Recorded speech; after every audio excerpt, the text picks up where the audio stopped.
Israel is being slammed for how its military is handling ongoing protests at the Gaza border. The so-called March of Return has already left 17 killed and more than 1,000 injured. That's according to the Palestinian Health Ministry.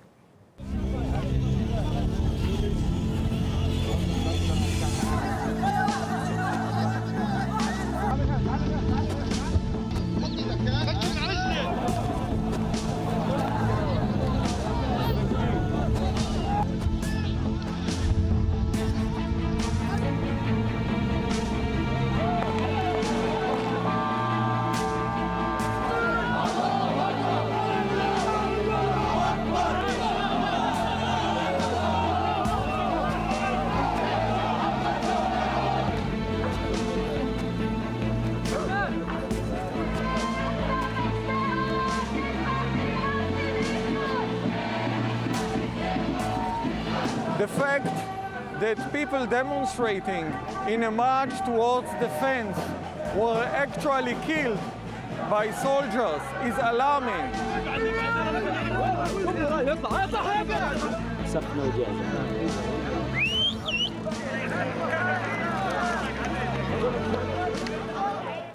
The annual March of Return is a demonstration denouncing Israeli occupation. Thousands of Palestinians have pitched tents across 5 locations, where they're expected to stay for the coming weeks. World leaders have condemned Israeli actions against the protesters and were blamed for applying double standards by the Israeli Prime Minister. RT's Daniel Hawkins explains. This isn't the first incident of mass Palestinian casualties in clashes with the IDF. Tragically, it won't be the last. The border violence had barely stopped before the criticism of Israel's actions came thick and fast from all directions. The UN Secretary-General was quick to call for a full investigation. The EU's Foreign Affairs chief wasn't far behind. Israel, though, is having none of it. The army was doing its job. If anything, the soldiers that fired live bullets into the crowd deserve a medal, according to the country's defense minister. An investigation?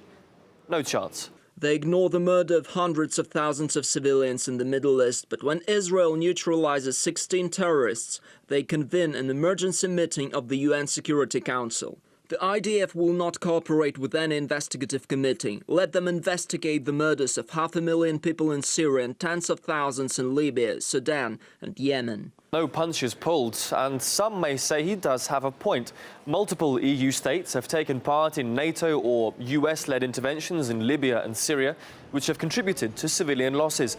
And of course, they also continue to arm Saudi Arabia. That's despite the catastrophic situation in Yemen. But some world leaders returned the focus to Friday's brutal violence on the Gaza border, with President Erdogan branding it an inhumane attack. And Prime Minister Netanyahu didn't let this go unanswered. The most moral army in the world will not be lectured by those who have indiscriminately bombed civilian populations for years. Apparently, this is how April Fool's Day is celebrated in Ankara. A thinly veiled reference to Turkey's tough line on Kurdish groups who Ankara labelled terrorists. Or perhaps to Turkey's ongoing military operations in northern Syria, triggering a further response from the Turkish president. Hey, Netanyahu, you're an occupier, and it is as an occupier that you are on those lands. At the same time, you are a terrorist. And the EU itself wasn't exempt from the Turkish president's rhetoric. Don't throw stones from a glass house. One man's terrorist is another man's freedom fighter is an old adage. But today, it seems, human life has become less valuable than political expediency or a good soundbite. Author Max Blumenthal says it looks like Netanyahu and Erdogan are blaming each other for basically the same things. I'm slightly amused by the denunciations exchanged between Benjamin Netanyahu and the Turkish leader, Recep Tayyip Erdogan.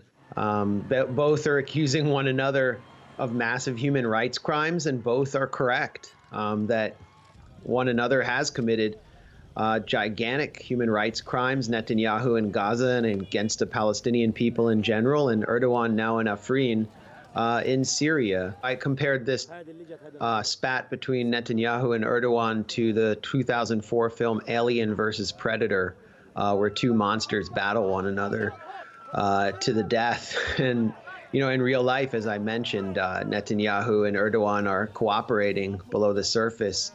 Neither man can claim the moral high ground. So both are basically battling from the moral depths of depravity